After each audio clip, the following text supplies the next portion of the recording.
Olá, seja muito bem-vindo ao Prestes Cast.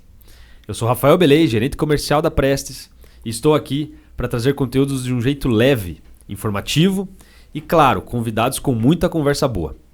No episódio de hoje nós vamos falar sobre as diferenças entre incorporação clássica e construção em condomínio, com insights, histórias e aquela troca de ideias que faz toda a diferença.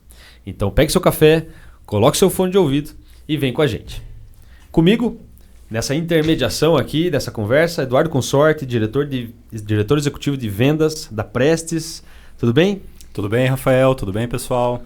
Prazer estar aqui com vocês no Prestes Cast e dividir hoje essa conversa importantíssima, né, para os nossos clientes a respeito, né, tanto da diferença dos modelos de financiamento quanto a garantia, né, que o cliente tem, a diferença dos modelos de incorporação, melhor dizendo, né, e a garantia que o cliente tem em cada um deles, né? Maravilha. E o nosso convidado desse episódio é o João Vitor Ribatsky. É advogado na João Paulo Nascimento Advogados, que é a JPNA. Atua como diretor executivo, responsável por coordenar toda a produção técnica jurídica. Apaixonado em ciclismo, assim como nós dois, né, Eduardo? Cuja disciplina e dedicação necessária influencia, sem sombra de dúvidas, em sua performance profissional. Como advogado, atua principalmente em questões societárias e operações de M&A. Acertei? Tá próximo, Quase. tá próximo. Tá bom. Também tem forte atuação na área de estruturação de negócios jurídicos e imobiliários, que muito nos interessa. Graduado em Direito pela UEPG, especialista em Direito Civil, Negocial e Imobiliário pela Uniderp, especialista em Direito Empresarial e Advocacia Empresarial e um MBA em Direito Empresarial aplicado pela IEL, com foco em Direito Societário e Operações de M&A. Eita, nós. Bora lá, João. Então, vamos começar por o que é incorporação imobiliária. Bom, Rafael, primeiro eu queria agradecer o convite de estar aqui junto com vocês, né, o convite da Prestes. Eu acho que é um tema bastante importante que a gente pode esclarecer. Eu sei que gera muitas dúvidas, tanto para o investidor, para o mercado, sempre gera muita dúvida o que é uma incorporação imobiliária, o que é uma construção em condomínio, né? Então, acho que é o momento da gente sanear, esclarecer essas dúvidas, não deixar mais dúvida no ar. E o que é uma incorporação imobiliária? Bom, eu sou advogado, né, gente? Então eu tenho que falar um pouquinho da parte jurídica, não tem como ser, mas sem usar o juridiquês. Incorporação imobiliária, para o aspecto jurídico, nada mais é do que você acrescentar, acrescer uma construção em um terreno para vendas de unidades futuras. Isso é um aspecto jurídico, né? A gente tem uma lei específica, que é a lei da incorporação imobiliária, já é uma lei antiga, né? Já existe há muito tempo. Mas para o direito é isso. Porém, a gente não pode entender a incorporação imobiliária, inclusive para quem atua na área, como simplesmente esse ato de acrescer. Por quê? Porque você tem muitos aspectos a serem analisados. Desde a contratação com o terreneiro, você já tem que trabalhar dentro de uma incorporação imobiliária, entender o que é, que isso vai ter um reflexo lá na tua operação. Desde o próprio contrato com os adquirentes, desde um aspecto tributário, que é muito importante da incorporação imobiliária, regime de afetação, que eu acredito que a gente vai falar um pouquinho também. Então, é algo bastante complexo. Então, não dá para dizer que simplesmente é acrescer uma construção no imóvel. Então, é um aspecto, uma operação bem complexa, né? Então, basicamente, é isso, incorporação imobiliária. Maravilha, Eduardo. Nos ajude também a traduzir.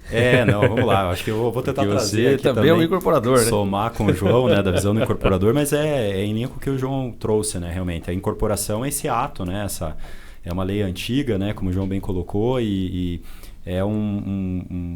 são uma série de regras, né, uma série de documentos, né, que o incorporador entrega junto ao registro de imóveis, que garante, né, que aquele terreno e que o incorporador não possui um passivo, né, que possa colocar em risco, né, aquele negócio. Então, é um ato legal que permite, né, a partir daquele momento do registro de incorporação, né, João, por favor me corrija se estiver errado, mas permite, a partir do registro de incorporação, o incorporador poder comercializar as unidades, porque realmente, de fato, pela lei, esse empreendimento e esse terreno que foi incorporado, eles estão aptos à comercialização. É exatamente isso, né, Consorte. Então, a incorporação imobiliária tem esse ato muito específico, que é o ato de você levar aquela lista grande de documentos para o registro de imóveis. E por que você leva para o registro de imóveis esses documentos? né, na incorporação clássica, porque na construção em condomínio, que a gente vai falar um pouco, não funciona bem assim. Mas por que você leva esses documentos? Exatamente para dar uma publicidade e garantir, além de outras garantias que existem, que o adquirente sabe o que está comprando. O que ele está adquirindo é exatamente aquilo que está lá no memorial de incorporação, com aquelas características, com aquele projeto que foi aprovado. Então, isso dá uma segurança jurídica para o adquirente muito grande. Mas esse é um passo, né? O registro do memorial de incorporação. Uhum. Não. Bom, para mim, obviamente que fica claro, então, traduzindo, a Prestes não é só uma construtora, a Prestes é uma incorporadora e construtora devido a isso, né? Ela se responsabiliza em fazer já da incorporação, construir, comercializar, né? Ou comercializar, construir, depende. E o Eleva-U é um exemplo, né? Que nós estamos aí em fase de lançamento, que é um empreendimento num formato de incorporação clássica. Mas, se me permite fazer uma consideração, algo que é importante, e foi recente essa situação, é que até o ano passado, ou 2023, o que acontece? Nós não podíamos fazer qualquer tipo de negócio sem o registro da incorporação. Uhum. Né? Porém, teve uma mudança legislativa, salvo engano, 2023, que agora você permite não fazer diretamente a compra e venda, né? Mas permite você fazer uma reserva, um negócio daquela unidade antes da própria incorporação. E isso é muito interessante, né? Antes isso era considerado uma contravenção penal. Agora você pode fazer essa operação de reservar uma unidade, mesmo sem o registro da incorporação. Pô, legal. Eu não tinha conhecimento. Sabia? Foi bem lembrado pelo João, realmente. Eu sabia, a gente até estudou isso no ano passado, né? Tivemos um parecer da JPNA a respeito, realmente, que possibilita essa venda para o investidor, né? Porque normalmente o investidor é aquele, ele quer realmente estar comprando no momento exatamente antes do lançamento, enfim, né? A Prestes tradicionalmente promove, né, esse tipo de evento para os nossos investidores, mas ganhamos essa alternativa bem lembrado pelo João. Bacana, bacana. E a empresa consegue se rentabilizar um pouco mais para efetuar lançamento também, né? Para ter os custos de início aí. Então você falou em alguns termos, né? Incorporação clássica e construção em condomínio. Então são alguns dos modelos de incorporar e um pouco da diferença entre eles, né? A definição, enfim, como é o que é cada um, se puder nos ajudar aí com essa informação. Vamos lá. Então a gente tem que entender a incorporação imobiliária como um gênero de algumas espécies. Então a primeira espécie que a gente pode extrair dessa incorporação imobiliária é a incorporação clássica, que a Prestes atua, né? O que caracteriza a incorporação imobiliária clássica? É a venda. Ou seja, aquele incorporador, ele busca o terreno, vai promover aquele empreendimento no terreno, né? Pode ser dele ou de terceiro, via de regra dele, numa operação que tem N possibilidades de ser estruturadas, e ele vai vender. Ele vai vender as unidades. Todo o custo vai ser arcado por ele. Ele vai vender por um preço fechado. Mas existem as construções em condomínio, que aqui no nosso mercado em Ponta Grossa aconteceu bastante, vamos dizer de uns 10 anos para trás, que um grupo de pessoas se unem para fazer uma construção. Mas nessa hipótese não existe uma venda. Não existe uma pessoa que está vendendo, mas sim é a formação de um grupo cujo objetivo é realizar uma obra. E qual que é o papel da construtora, nesse caso da construção em condomínio? Ela pode ser uma administradora da obra, né, que a gente fala que é aquela construção a preço de custo, ela vai cobrar uma taxa de administração, ela não vende nada, ou ela pode ser a própria construtora que vai vender o seu serviço, vai prestar um serviço, desculpa, não vai vender, vai prestar um serviço de construir. E ela vai receber um valor por essa construção. Então não existe a venda, diferente da incorporação clássica. Então se eu pudesse destacar, chamar uma palavrinha mágica que vai diferenciar a incorporação clássica da construção em condomínio, a preço de custo ou por empreitada, é que na clássica existe a venda. Já na construção em condomínio não existe a venda. Né? É um grupo que se forma para realizar um empreendimento. Entendi. Então é como se nós formássemos um grupo aqui, eu chamo o consorte, nós três aqui formamos um grupo, uma sociedade quase, né? Vamos posso se tornar sócios nessa contratação da construtora ou não necessariamente? Não. Na realidade, assim como que funciona, né? A gente forma esse grupo. Hoje, a lei em si, ela não diz qual que é a roupagem jurídica desse grupo, só fala que é uma construção em condomínio, mas nós, lá no escritório, sempre sugerimos a formação de uma associação pró-construção. Então, daí a gente forma uma associação sem fins lucrativos, que o fim dela é construir, né? E essa associação daí contrata alguém para administrar a obra, né? Então, qual que vai ser o custo que esse grupo vai ter? Vai ter o custo da aquisição do terreno, o custo dessa administração e o custo de mão de obra mais insumos para finalizar essa construção. Então, no nosso caso, a gente formou uma associação, contratamos alguém para fazer a administração dessa obra. Tá, então a gente se associa no sentido de formar o grupo mesmo e não de ser sócio, né? E encontra uma construtora, ela faz um orçamento, encontra um terreno, encontra uma construtora, tem esses custos aqui, a gente rateia isso em 3, né? Enfim, em X unidades para X pessoas e faz cotas disso. Forma as cotas, isso. Formam cotas e aí vai custeando isso até a entrega até o fim. Isso. Basicamente funciona assim. Basicamente funciona assim. Nada simples, né?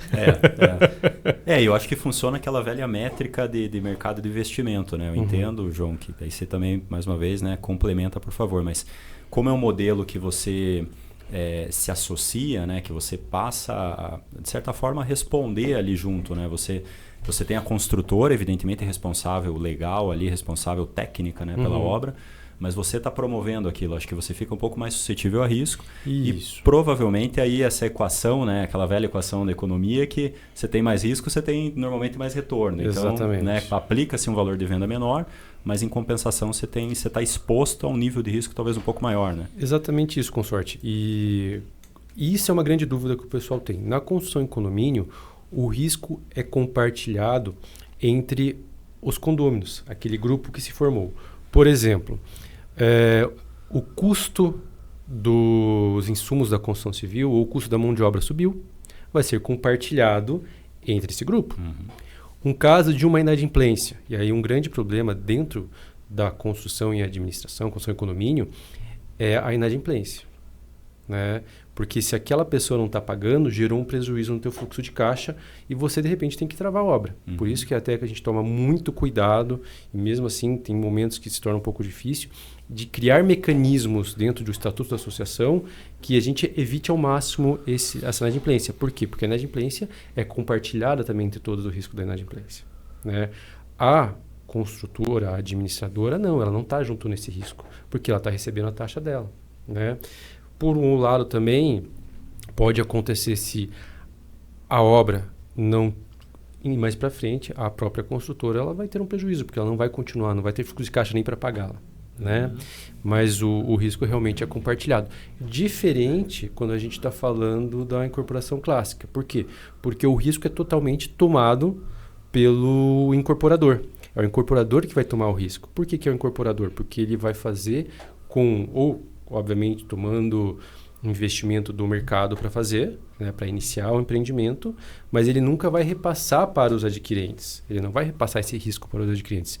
Ele vai fechar um preço com os adquirentes e ele vai garantir aquele preço. Se a mão de obra subiu ou desceu, ele vai ter que garantir aquele preço. Se o custo da obra subiu, desceu, ele vai ter que garantir. Então, o risco é totalmente deles. Sem falar também que existe o patrimônio de afetação, né, que é um mecanismo muito importante. Até se eu puder fazer uma contextualização histórica desse patrimônio de afetação, que ele surgiu exatamente para minimizar o risco do adquirente. Então, é importante eu contextualizar esse patrimônio de afetação. Por quê? Porque ele visa exatamente dar uma garantia maior para os adquirentes. Na década de 90, existia uma grande incorporadora aqui no Brasil, que é a Encol, né? A Encol, ela teve um momento em que ela se quebrou. E daí o que aconteceu com aquele pessoal que tinha várias unidades adquiridas? Era uma construtora gigantesca. Não vou lembrar, talvez o consórcio lembra, mas era uma coisa muito grande. Era a maior do Brasil, né? E ela simplesmente quebrou e deixou muita gente a ver navios. Daí o que esse pessoal fez? Muita gente teve que se capitalizar e começar a obra ou finalizar a obra, né? E daí teve que contratar outras construtoras, o custo muito mais caro. Então, para o mercado foi muito ruim. Diante dessa circunstância, né, infelizmente o nosso legislativo sempre corre atrás, né? Foi aprovada a lei que gerou o patrimônio de afetação. que é o seguinte: na incorporação clássica, há a possibilidade de você instituir esse patrimônio de afetação em que todo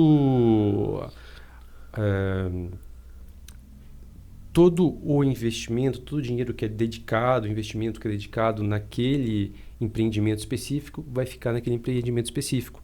A incorporadora não pode, por exemplo, ficar passando para outros investimentos, né? Então, criou esse patrimônio de afetação. E o que é bom para a incorporadora? É que, para estimular a criação desse patrimônio de afetação, é que ela passa a participar do regime especial de tributação, que a carga tributária cai para 4%. Então, isso estimula que a incorporadora faça o patrimônio de afetação e dá mais garantia para o adquirente. Então, esse caso emblemático lá, onde teve vários prejuízos para os adquirentes, gerou a necessidade dessa inovação legislativa à época de criar o patrimônio de afetação, e hoje é muito mais seguro, né? Hoje a gente sabe que a incorporação clássica é extremamente seguro para o adquirente, para o investidor. Foi legal a fala do Eduardo, quando a gente fala de investimento, a equação, né, dessas variáveis aí entre lucro e risco, né? Então isso é um mecanismo, claro, evidente, de redução de risco, né, de não entrega, de quebra, de algo acontecer. E eu acho interessante, você chegou a mencionar, Consorte, e se você puder contribuir com a gente, uma outra redução de risco, que é a participação de um banco, né? O financiamento, a Prestes, no caso, dessa incorporação clássica, consegue financiar a obra, e aí também fica com menos risco de problema de fluxo de caixa, ou, né, fica menos inerente aí. Perfeito. Acho que é até importante esclarecer para todos, né? Com tudo que o João trouxe, a Prestes sempre atuou no modelo de incorporação clássico, né? Então, todos os nossos empreendimentos a gente faz o patrimônio de afetação, né? Então, a gente evidentemente busca esse benefício do RET, né? Do regime de tributação ali, até porque os nossos empreendimentos são, via de regra, econômicos ou médio padrão, enfim, então a gente busca esse benefício, mas evidentemente que a gente entende o benefício que tem para o cliente, né? Porque realmente patrimônio de afetação proíbe a chamada pedalada, né? Que foi o caso da Incol, você tem um empreendimento que está lucrativo, você tem outro que não está, você acaba, né, fazendo esse vaso comunicador ali de recurso que hoje não é permitido. Então, a gente passa, né, na empresa por esse tipo de cenário, que tem empreendimentos com contas lá com milionárias e tem empreendimentos que a empresa tem que estar aportando porque estão em momentos diferentes. Mas bem lembrado, Rafael, além da questão da incorporação e do patrimônio de afetação, a Prestes também atua em todos os seus empreendimentos com um contrato de financiamento junto à Caixa, né? Junto ao órgão financiador, né? Então, ao invés de a gente buscar esse recurso habitualmente no mercado, fazer essa venda, não, a gente entende que a obra pode ser financiada realmente, né, com uma taxa atraente pelo órgão financiador, né, pela Caixa, e com isso trazer uma garantia adicional para os nossos clientes, né? Porque inclusive o modelo de contrato que nós temos com a Caixa é chamado associativo, né? Então, ele é um modelo onde há uma associação da incorporadora, da SPE lá, que é proprietária daquela incorporação, e da Caixa para a viabilização daquele empreendimento, né? Então, por isso que os nossos clientes, inclusive, quando compram da Prestes, eles já são convocados a assinar o contrato de financiamento poucas semanas, poucos dias depois de terem comprado. Isso é uma garantia adicional, né, João? Porque o contrato de financiamento da Caixa, ele tem poder de escritura pública, né? Sim. Ele é levado ao registro de imóveis e o cliente nosso, então, a partir daquele momento, ele já se torna proprietário daquela fração. Ele já é dono daquilo. Resta realmente a Prestes ir lá e concluir a obra, né?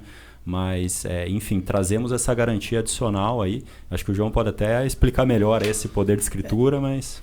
Eu acho que, assim, o primeiro ponto que é importante nessa fala do consorte é que para você conseguir esse contrato com a Caixa já não é fácil, né? Exato. Você tem que estar com um score dentro muito alto. Eu sei que a exigência da Caixa, e a gente já teve a oportunidade de participar de alguns momentos dessa contratação com a Caixa, que foi assim...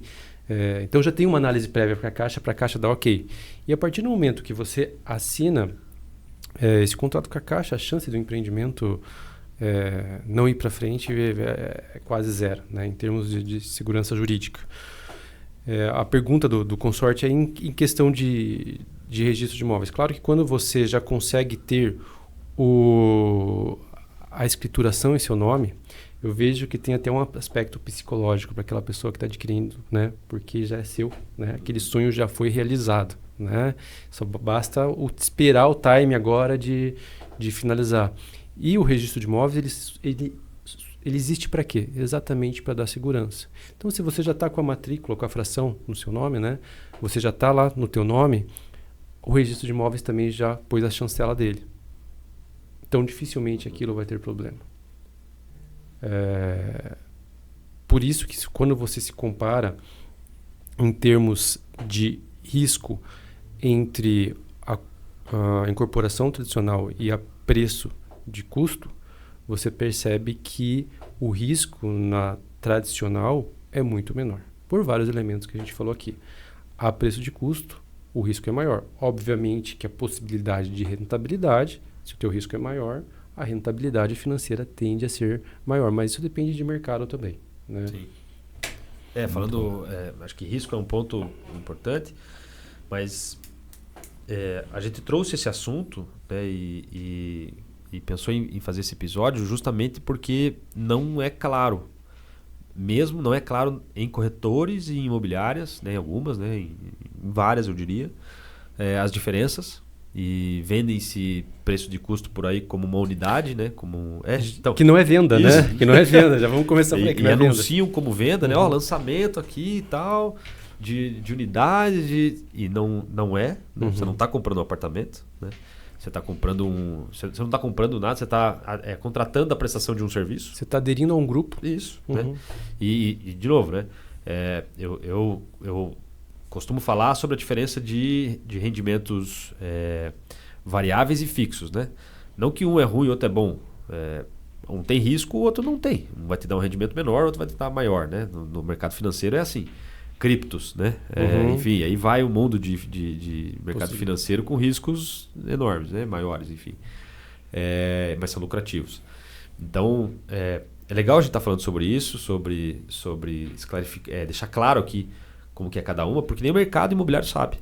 Quanto mais pessoas, investidores, clientes, né?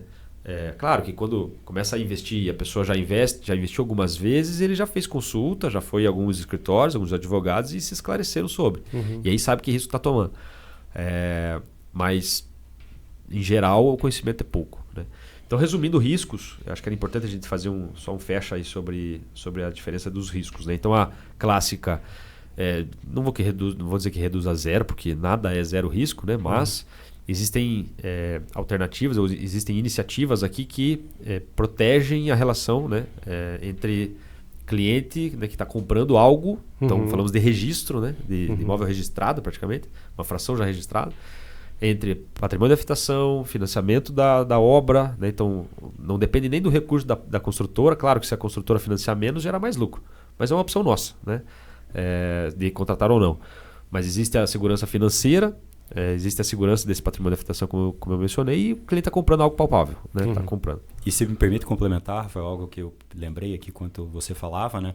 Além da questão legal ali, né? É importante lembrar que, por exemplo, quando a Prestes contrata lá o financiamento com a Caixa, ela é obrigada a apresentar 4 seguros, né, junto à Caixa para a entrega daquela obra. Então, nós falamos há pouco, né, o cliente já se torna proprietário da sua fração e resta ele aguardar a entrega da obra.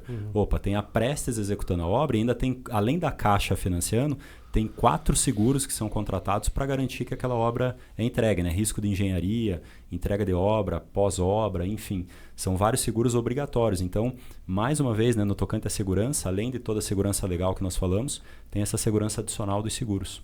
Sim, perfeito. E existem, falando de riscos aqui, como de outro lado da preço de custo. Sem citar, obviamente, que nomes e nem nada, né? Mas você já passou, já passou por você já viu acontecer problemas de... Quais são as surpresas que acontecem, o que dá errado? E se você já viu alguns casos acontecerem de dar errado a preço de custo? Já vi alguns casos, sim. Já vi casos desde algumas empresas que vieram para Ponta Grossa, se colocaram como uma administradora e simplesmente receberam valores iniciais e saíram de Ponta Grossa, né? Já vi situação assim. Já vi situação porque o que acontece? Para você fechar o grupo e se tornar um administrador de obra, você não precisa ter um cast, você precisa convencer as pessoas que você vai fazer aquela administração. Então, pessoas que muitas vezes não tinham condição e vieram, se propuseram a fazer isso, porque o investimento da parte de quem faz a administração é baixo, e não tinham know-how, não tinham conhecimento, não sabiam como fazer, e aí, no final das contas deu um problema. Tem inclusive prédios aqui na cidade que são inacabados por conta disso. Esqueletos aí, né? Esqueletos são isso. Então a gente já vivenciou. O grande problema disso são empresas que se dizem que sabem fazer e realmente não sabem fazer porque o custo é baixíssimo da parte deles. E não estruturam adequadamente também, garantindo às pessoas que formam esse grupo a entrega final de um empreendimento, alguma coisa assim. Então a gente já vivenciou bastante vezes esse problema. Assim. Esses, digamos que seriam os mais graves, de a coisa nem acontecer. E tem alguns mais simples, por exemplo, que, uma pessoa que é associada, ela acabou se tornando inadimplente. Daí qual que é o mecanismo que você tem que fazer? Você tem que fazer um leilão, né? É o leilão. Daí o leilão tem ali também algumas características específicas, tem que ter alguém interessado a adquirir e muitas vezes não consegue o leilão. E a gente já está com prejuízo no teu fluxo de caixa. O que você tem que fazer? Tem que chamar todo mundo para uma assembleia, que é uma associação, e falar, gente, existe essa aqui unidade, alguém tem que pagar por ela. O que nós vamos fazer? Vamos ter que capitalizar a mais. Né? Então você não fica restrito a arcar com as despesas somente da tua unidade. Nesse caso, tiveram que arcar com as despesas dessa pessoa que estava inadimplente e a gente não conseguiu fazer o leilão porque não foi atrativo no mercado naquele momento. Né? Então, essa é uma situação assim... Situação também que se contratou uma administradora e a administradora ela não dava muito atenção para a qualidade do serviço. Né? Então, tem vários problemas, né? Vários problemas, sim. Porque o que eu ouço falar bastante é as surpresas de chamada de capital, de aumento da mensalidade, enfim, né? Bem como é que chama, mas do custeio ali, né? Então era para ser X, daí está se tornando Y, vai chamando capital. Aí talvez é uma questão de e claro, né? Toda contratação você tem que ter uma transparência total. E aí talvez faltou uma transparência da parte do administrador na hora de formalizar essa contratação ou até falta de conhecimento da pessoa, porque a chamada de capital vai acontecer, gente. Você faz um orçamento aqui para terminar uma obra daqui a 5 anos, claro que você vai ter que ter uma revisão daquele teu custo. Então, as chamadas de capital vão acontecer. Por isso que é importante que a empresa que vai fazer essa administração tenha muita transparência e seja muito bem documentado a estruturação desse negócio para que não seja surpresa. Sim. As surpresas acontecem quando não é bem feito e quando a pessoa que aderiu a esse tipo de empreendimento não tem conhecimento. Mas acontece sim chamada de capital. E acho que passamos por um momento inflacionário pesado, né, recentemente. E dado toda essa complexidade, riscos, tudo que foi falado, né, durante a nossa conversa, basicamente acabou quase esse mercado em Ponta Grossa, né? Reduziu bastante. A gente tinha 5 anos atrás várias empresas Reduziu bastante porque um dos pontos na construção por administração, como o grupo se forma de investidores, geralmente realmente são investidores, porque o valor mensal pago é um valor mais alto, né, do que um financiamento bancário, por exemplo, é um valor mais alto, e existem as possibilidades de chamadas de capitais, que são balões, que acabam sendo mais altos também. Então, são pessoas que investem. E você investe geralmente para vender. Uhum. Quando você investiu para vender, o teu vizinho também investiu para vender. Então, você já começa a concorrer automaticamente com o teu vizinho no mercado quando a unidade está pronta, né? Você está entregue e o teu vizinho está vendendo e você está vendendo. De repente, o teu vizinho está precisando de dinheiro. Ele vai lá e vai liquidar a unidade dele. Sem contar que quando você é investidor, você quer pagar o mínimo possível de IPTU e condomínio. Então, o primeiro mês você já pagou a taxa de IPTU, já pagou o condomínio, segundo mês, terceiro mês, quarto mês, e aquele investimento cada vez fica mais atrativo.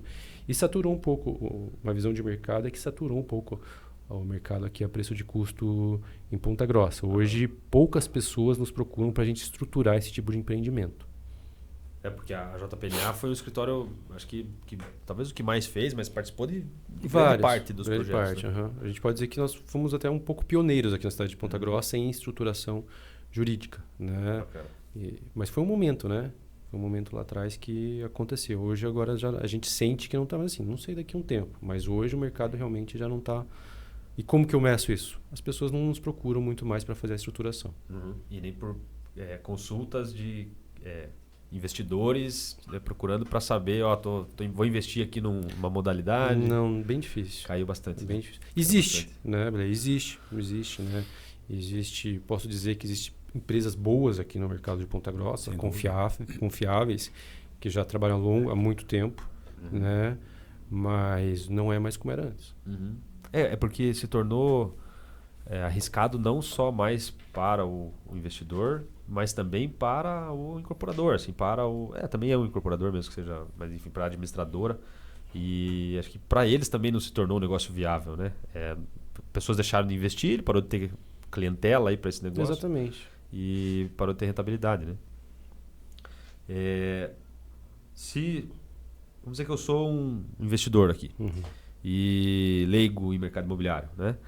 E chegasse hoje no teu escritório e fosse conversar contigo sobre como que você me daria sobre esses assuntos, sobre investimentos. Eu estou com essas duas possibilidades aqui. Qual que seria, né, falando hoje como se você estivesse conversando com algum cliente investidor diretamente, para resumir essa nossa conversa, como que você apontaria, né, ou me ajudaria a avaliar essas oportunidades no mercado, independente, porque você não precisa ir para um lado nem para o outro, né? Você está aqui, nós temos um negócio, mas você tanto faz, né? Você está cuidando de clientes e pessoas. Eu acho que o primeiro ponto a gente tem que entender o perfil daquele investidor, né? Se ele vai ser um perfil mais ousado ou se ele vai ser um perfil mais assim conservador. Por quê? Porque o perfil mais conservador, a incorporação clássica é muito mais segura para ele, né? Isso pensando, não estou olhando para o mercado, tá? Estou pensando em segurança jurídica. Porque o mercado daí tem que ser uma assessoria de mercado. Então, o conservador, a incorporação clássica é muito melhor. Agora, o ousado, ele vai ter uma rentabilidade, ou na incorporação, na construção em condomínio, ele vai ter ele tem uma chance de ganho muito maior, porque ele vai pagar preço de custo, mas ele está tomando muito riscos. Então, vai depender muito do perfil daquele investidor, o que ele vai preferir. Né? Novamente, não estou olhando para o mercado, mas olhando para questões jurídicas, é isso que eu vou tratar. O conservador vai para aquela operação da incorporação clássica, que tem muito mais segurança jurídica, e o mais ousado vai para a construção em condomínio, porque ele toma o risco junto. Seria uma conversa sobre... eu acho legal isso de entender. Quando você vai num banco, né? Quando você vai lá na XP, por exemplo, né? Quero fazer um investimento. A primeira coisa que ele faz é isso. Que tipo de investidor você é, né? Se é conservador, você é arrojado, né? Vai entender como é que é o seu perfil.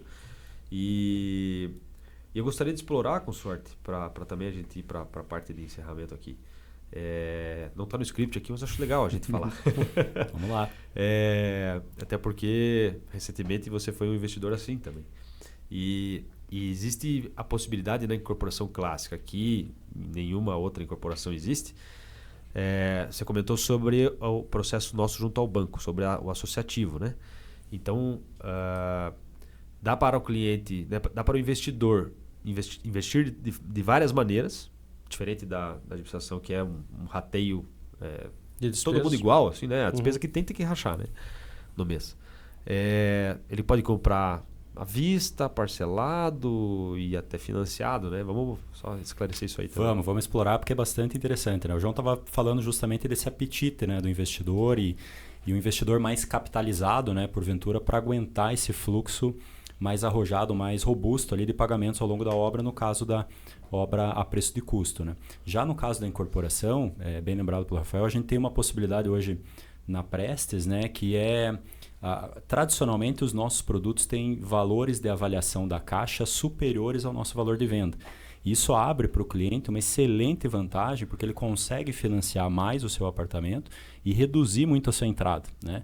E abre um perfil de investidor um pouco diferente, que acho que existe muito no Brasil, que é aquele público que tem uma boa renda, mas porventura não tem um dinheiro guardado, né? Ele não tem uma aplicação. Então, se ele tem uma renda boa, ele tem um recurso lá que ele consegue financiar na caixa com uma taxa espetacular, a melhor taxa de mercado que ele consegue, e ele consegue obter esse financiamento e fazer uma chamada alavancagem patrimonial, Então ele compra para investimento, mas compra financiado. Ele não precisa usar tanto o recurso do bolso, ele vai pagando ao longo da obra a chamada taxa de evolução da obra, né, o chamado juro de obra também. Então ele paga exclusivamente isso, que é a correção monetária, né, como se estivesse corrigindo esse financiamento dele. E na entrega das chaves ele pode comercializar o apartamento lá, tendo pago uma fração mínima, né, realmente desse valor do imóvel. E com isso rentabilizar, né, percentualmente um valor bastante superior do que ele conseguiria se ele dispusesse de todo o capital, né? Então, eu fiz esse tipo de investimento, hoje está acontecendo bastante, né? Era algo que a Prestes até então não fomentava, mas tem acontecido muito por isso, porque tem muita gente que tem uma renda boa, uma renda de 15, 20, 30, 50 mil reais por mês, e não imagina isso. Fala, poxa, eu tenho lá na caixa um valor, sei lá, aprovado de R$1 milhão que eu não estou usando, com uma taxa aí espetacular, uma taxa que, né, nem empreendedor consegue no mercado para sua empresa. Então, opa, por que eu não uso esse recurso, alavanco o meu patrimônio, daqui 2, 3 anos recebo apartamento, vendo, né, ou até alugo, enfim, né, tem N opções, e com isso fazer essa alavancagem. Então é bastante interessante esse modelo. Traduzindo em números aqui, não são números do Eleva You. Quem quiser saber do Eleva You aí nos procura e a gente faz os valores devidos, mas para dar exemplo, nós estamos falando aqui, vamos dizer, um imóvel de 300 mil, você vai lá fazer um financiamento, você vai ter um custo durante construção, talvez uns 30 mil reais? Exatamente. A taxa usualmente é em torno de 10% a 12%, então esse cliente vai ter que estar preparado para pagar ao longo da obra algo próximo a 30, 35 mil reais. Lembrando que essa taxa de evolução ela segue o percentual de obra. Então, ou seja, ela no início ela é muito baixa. Né? Ela vai pagar sei lá, R$200, R$300, R$500, enfim. E começa até chegar ao valor da parcela e até superar, dependendo da inflação ocorrida no período. Né? E aí começa a pagar o financiamento, a primeira parcela de financiamento é quando entrega o imóvel. A partir da entrega das chaves. E aí essa conta que se torna interessante, porque vamos pegar esse exemplo de 300 mil, você vai pagar ao longo desses 2, 3 anos da obra 35 mil reais, e esse imóvel de 300 mil, o mercado imobiliário no Brasil, nos últimos 15 anos, ele tem valorizado a taxa de 8% ao ano. Né? Pode ser uma inflação mais alta, ele subir um pouco mais, uma inflação mais baixa um pouco menos, mas na média 8% ao ano, acima da inflação.